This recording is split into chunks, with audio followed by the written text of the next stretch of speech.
Hello,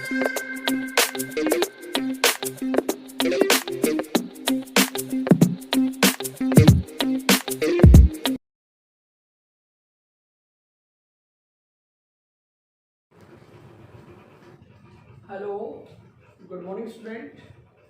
yes बेटा, आज हम लोग चैप्टर 5 का डिस्कशन करेंगे। चैप्टर 5 जिसमें हम लोगों ने क्या सीखना बेटा, calculation of new ratio at the time retirement of new partner. Yes बच्चे, चैप्टर नंबर 5 है हमारे पास और टॉपिक रहेगा बेटा रिटायरमेंट। यस बच्चे,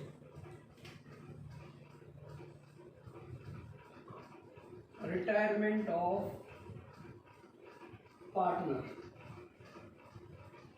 Yes बच्चे, every partner has a right to taking retirement from the business after giving written notice.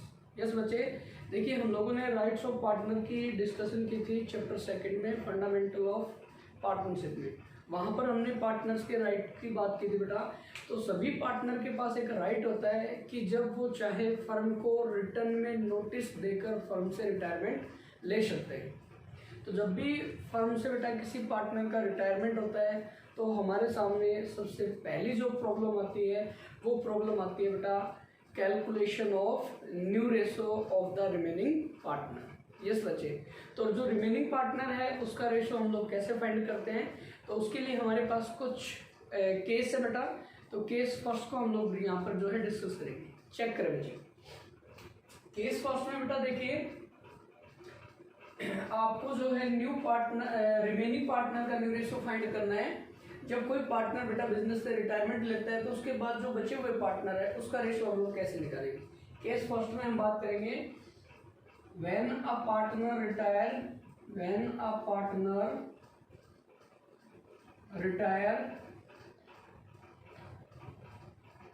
and there is no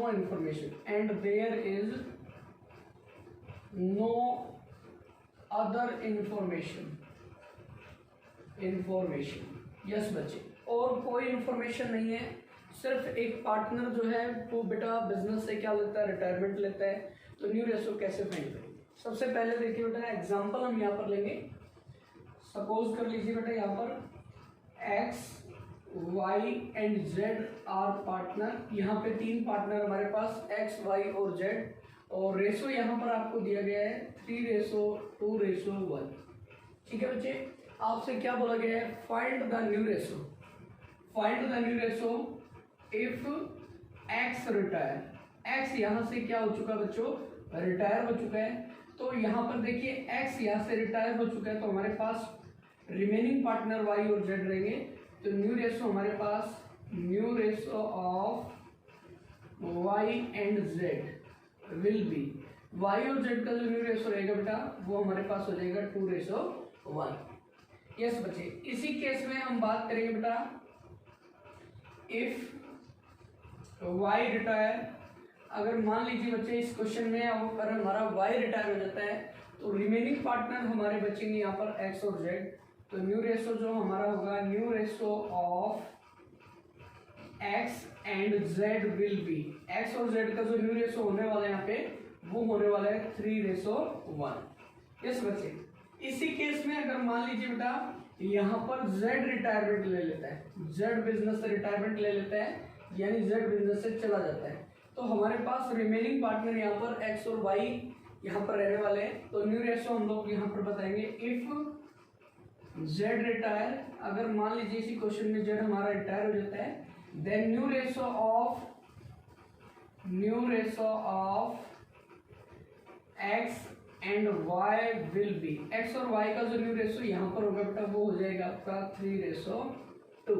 yes बच्चे, ये हमारे पास बेटा केस फर्स्ट है जिसमें हम लोगों ने जो भी पार्टनर बेटा बिजनेस छोड़ के चला जाता है उस केस में उसको शेयर को हमने बेटा क्या कर देना है, हटा देना है। जो रिमेनिंग पार्टनर बचेंगे और जो बचा हुआ शेयर है वो रिमेनिंग का क्या हो जाएगा, न्यू हो जाएगा।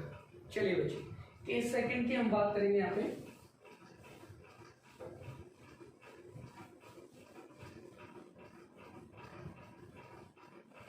केस सेकंड में आपने बेटा क्या चेक करना है, कैसे आपने रेशो फाइंड करना है, चेक कर लीजिए जरा। यहाँ पर देखिए बेटा केस सेकंड में आपको जो है न्यू पार्टनर, जो एक पार्टनर आपका बिजनेस से बेटा रिटायरमेंट लेता है और रिमेनिंग पार्टनर जो है, जो रिटायरिंग पार्टनर है, उसके शेयर को बेटा किसी पार्टिकुलर रेशियो के अंदर गेन करते हैं।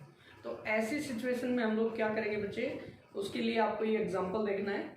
यहाँ देखिएगा, A B and C are partner, A B and C are partner sharing profit and loss in the ratio of 3:2:2. Yes बच्चे, B retire from the firm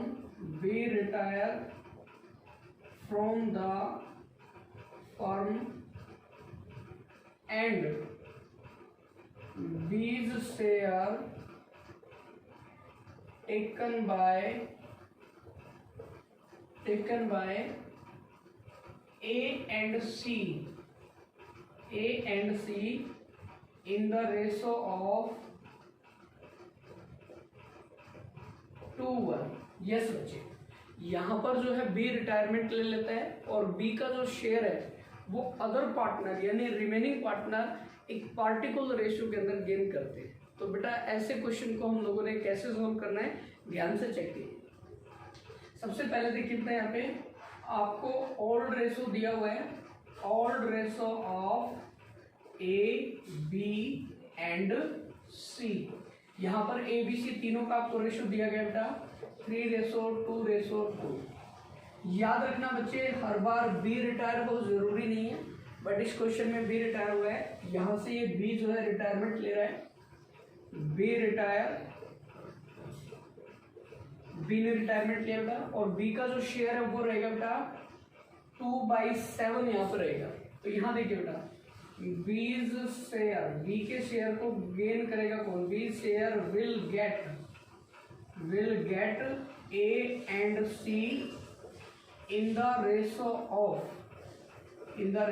of 2:1। B के share को कौन लेने वाले हैं, ए और सी लेने वाले, किस रेशो में, 2:1 में। तो यहां देखिए बच्चे, ए विल गेट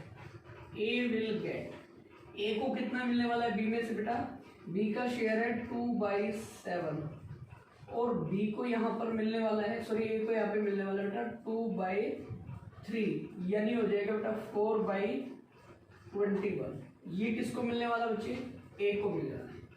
ऐसे ही चेक कर लेते हैं बेटा, सी विल गेट, सी को कितना मिलने वाला है, बी का शेयर है बच्चों 2/7 और किस रेशो में बेटा 2:1 में। तो यहाँ पर जो है सी को मिलेगा 1/3, यानी हो जाएगा 2/21।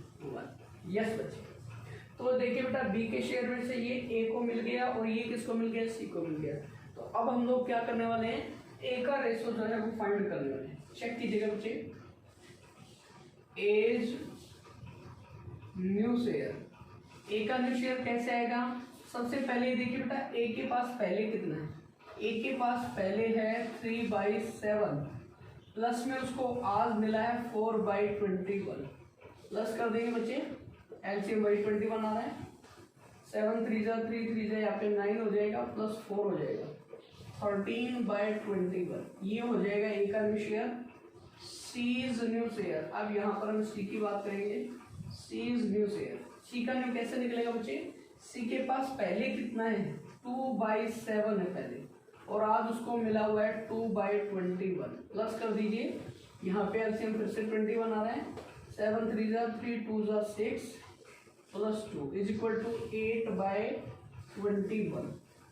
तो यहाँ पे चेक करें बच्चे, new ratio of A and C, new ratio of A and C will be, A और सी का जो न्यू रेशो होगा वो क्या होगा, चेक करें बच्चे। ए का आया जी हमारे पास 13/21 और सी का है जी 8/21। तो यहाँ पे हमारा जो न्यू रेशो आ रहा है वो 13:8 है। इस तरीके से बेटा हम लोग क्या करेंगे, न्यू रेशो फाइंड करेंगे जब कोई पार्टनर बिजनेस से रिटायरमेंट लेता है और उसके शेयर को रिमेनिंग पार्टनर किसी पार्टिकुलर रेशो के अंदर क्या करते हैं, गेन करते हैं। थैंक यू बेटा।